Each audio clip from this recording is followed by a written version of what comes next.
Halo, selamat berjumpa kembali dalam Sandi Solo Channel. Kali ini dalam kontennya Sandi Solo Channel akan membahas masalah yang sedang dihadapi bangsa Indonesia, yaitu adanya pesta demokrasi, yaitu pemilihan presiden, pilkada, juga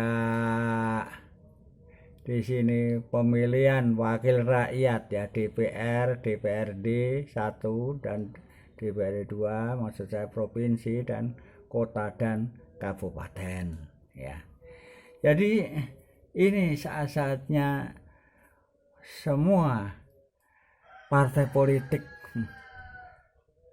mempersiapkan diri masing-masing untuk sukses dalam tahun 2024 nanti. Saya akan membahas yaitu mengenai yang berkaitan dengan politik, yaitu tikungan tajam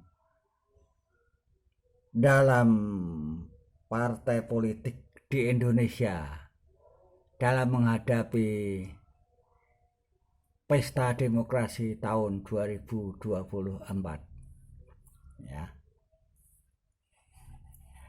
Tikungan tajam apa itu, saya melihat tikungan tajam dalam perpolitikan di Indonesia setiap 5 tahun sekali, terjadi tikungan tajam untuk menuju kesuksesan masing-masing, yaitu khususnya tentang partai politik, yang menyiapkan kader-kadernya, untuk memimpin bangsa Indonesia ini, untuk mewakili rakyat-rakyat semuanya di Indonesia sesuai dengan wadah partai masing-masing, serta kandidat-kandidat politik yang duduk di pilpres maupun wakilnya, maupun pilkada nanti wakilnya yang sudah dicalonkan masing-masing oleh partai-partai politik, dalam menyiapkan para kader-kadernya untuk memimpin bangsa, di Indonesia, yaitu presiden dan wakil presiden, juga memimpin daerah provinsi dan kabupaten serta kota di seluruh Indonesia. Semua mempersiapkan diri calon masing-masing, Partai ini sekarang sedang hangat-hangatnya mencari kandidat-kandidat yang akan dicalonkan menjadi pemimpin bangsa Indonesia, baik di Indonesia maupun di daerah provinsi, kabupaten, dan kota. Tetapi dalam pencalonan itu, ada kisi-kisi yang tajam yang bisa mempengaruhi dalam pemilihan-pemilihan tersebut, yaitu dalam pilkada ini kadangkala ada kandidat-kandidat partai politik satu dengan yang lain, mencalonkan diri masing-masing kadernya, terjadi secara psikologis, mungkin kandidat satu dengan yang lain terjadi, gesekan-gesekan psikologis. Juga partai menyiapkan kandidat untuk memimpin bangsa ini, yaitu presiden dan wakil presiden, begitu juga wakil-wakil rakyat. Ini kadang-kala di dalam praktek terjadi kisi-kisi, antara kelompok satu dengan kelompok yang lain, yang sebenarnya tujuannya sama, semua berdasarkan Pancasila, untuk memilih wakil-wakil rakyat secara demokratis, secara demokratis. Kalau dulu itu zaman sebelum era reformasi, itu dipilih oleh MPR, ya. Itu perwakilan. Kalau sekarang demokrasi langsung, ya. Ya. One man one vote, yaitu diberikan hak-haknya kepada seluruh rakyat Indonesia, ya. Jangan sampai ada golput, ya. Ya, golput adalah itu termasuk kurang baik sebagai warga negara Indonesia, ya. Harus mencoblos siapa calon wakil-wakilnya yang dipilih, ya, di tempat-tempat TPS nantinya, ya. Di dalam praktek ini ada beberapa masalah sebagai saya contohkan, yaitu adanya beberapa perbedaan pendapat antara kandidat satu dan calon yang mengusungnya satu dengan yang lain dalam diskusi di media cetak maupun elektronik. Menurut saya itu hal yang biasa dalam demokrasi, hal yang biasa, ya. Jadi jangan sampai terjadi salah paham yang berkelanjutan, ya. Harus direnungkan bahwa kita adalah rakyat bersama, yaitu warga negara Indonesia. Akan mempunyai perhelatan di Indonesia ini adalah pesta demokrasi. Harus kita jalankan dengan baik dengan pesta demokrasi itu. Happy semuanya rakyat Indonesia. Memilih wakil. Wakil itu bukan wakil kelompok. Wakil seluruh rakyat Indonesia kalau sudah kepilih. Ya, sebelum kepilih memang diusulkan dari masing-masing partai atau kelompok partai mengusungkan. Tetapi setelah kepilih nanti adalah itu wakil seluruh rakyat Indonesia. Harus kita dukung, ya. Harus kita dukung.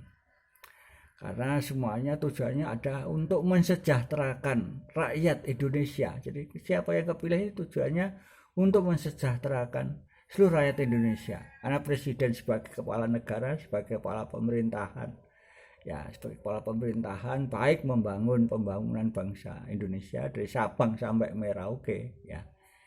Itu untuk seluruh rakyat Indonesia, tidak untuk sekelompok tertentu, enggak, untuk seluruh rakyat Indonesia, ya. Jadi masalah-masalah yang selisih pendapat antara kubu satu dan kubu yang lain setelah pemilu selesai, ya sudah, kita kembali ke masing-masing habitat masing-masing.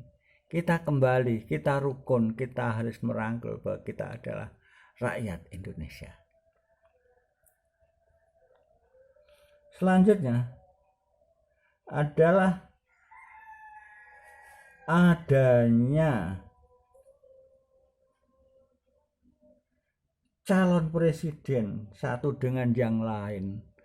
Itu adalah calon-calon yang punya kapabel cocok masing-masing yang dipilih oleh wakil rakyat. Jadi tidak usah dipermasalahkan, ini demokrasi, hal yang biasa. Kalau perlu dimusyawarahkan, ya, dipilih yang baik calonnya siapa, ya. Rakyat juga begitu, tidak usah gontok-gontokan sana kemari. Terjadi permasalahan-permasalahan, gesekan-gesekan yang membahayakan stabilitas keamanan di dalam masyarakat, ya. Kita harus sebagai contoh bangsa Indonesia yang baik, ya, di seluruh dunia, bahwa Indonesia adalah number one demokrasinya, ya. Itu harus kita angkat, ya. Karena kita negara yang berdasarkan Pancasila, ini adalah negara yang sungguh-sungguh hebat di dunia ini. Justru negara-negara lain pengen seperti Indonesia ini. Jadi dalam pesta demokrasi pun kita harus sebagai contoh yang baik nantinya, ya. Kemudian dalam partai politik, pencoblosan nanti kan ada wakil-wakil yang mencalekkan, caleg satu dengan yang lain. Tidak usah gesekan sana sini, permusuhan sana sini, jangan. Caleg calon legislatif ya harus rukun. Soal kepilih dan tidak itu adalah teknik dan montase kita sebagai calon, tetapi jangan sampai terjadi gesekan-gesekan yang menimbulkan permasalahan-permasalahan di masyarakat, yaitu gesekan politik, apalagi sampai pada fisik ya, jangan sampai. Nah ya sudah, kalau kepilih ya bersyukur sama Tuhan, kalau nggak kepilih ya mungkin 5 tahun lagi kepilih gitu ya. Demikian ya. Selanjutnya konflik-konflik yang timbul lagi yaitu dalam tikungan tajam politik dalam 5 tahun sekali ini, yaitu biasanya mempermasalahkan hasil pemilihan umum ya ada, tetapi kita sudah ada pengadilan yaitu Mahkamah Konstitusi. Ya, rakyat melihat saja karena sudah ada hakim yang akan mengadilinya. Kemudian ada lagi permasalahan yang timbul yaitu di dalam masyarakat ini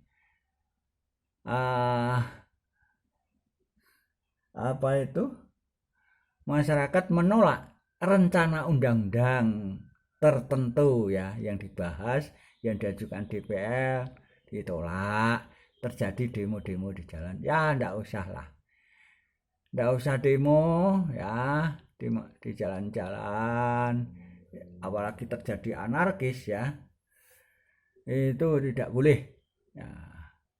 Indonesia harus menjadi contoh yang baik.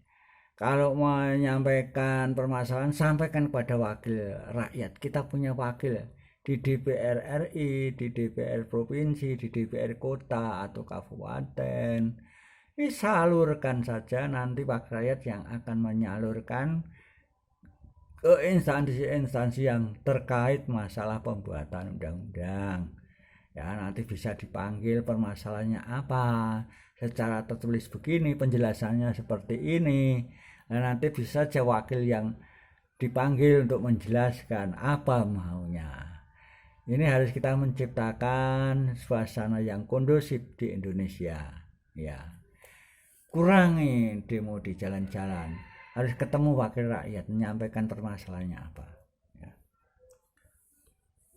Selanjutnya, bagaimana solusi adanya konflik atau tikungan tajam dalam perpolitikan di Indonesia ini? Apa yang harus dilakukan di negara kita? Menurut saya, yang pertama adalah pemerintah harus menciptakan stabilitas politik dalam negeri, ya, stabilitas politik dalam negeri. Yang kedua, pemerintah harus menciptakan stabilitas ekonomi, ya, menciptakan stabilitas ekonomi, ya.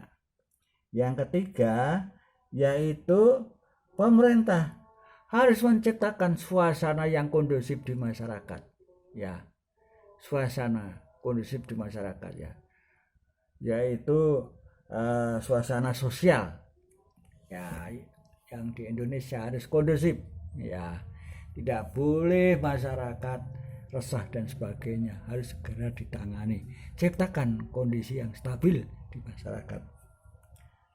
Yang keempat yaitu masalah stabil dalam budaya, ya, dalam menciptakan suasana kondusif, ya, secara budaya harus kita budaya Indonesia kita kembangkan, kayak pesta demokrasi. Nanti kita panggil seniman, seniwati, penyanyi, dari sana dari sini dipanggil untuk menciptakan suasana yang kondusif, happy, untuk menyambut kandidat-kandidat yang kita calonkan. Suasana happy, memanggil orkes keroncong, band dan sebagainya, keroncong dalam suasana yang happy, ya. Selanjutnya, pemerintah harus menciptakan stabilitas pertahanan dan keamanan, ya. Stabilitas pertahanan ya kuat, ya pertahanan kuat dari Sabang sampai Merauke, ya. Kemudian keamanan, aman tertib, ya di masyarakat, ya dari Sabang sampai Merauke keamanan stabil. Ini pemerintah harus bisa menciptakan suasana ini semua. Demikian saudara-saudaraku semua telah mengikuti saya. Terima kasih. Salam sehat selalu. Thank you. See you again.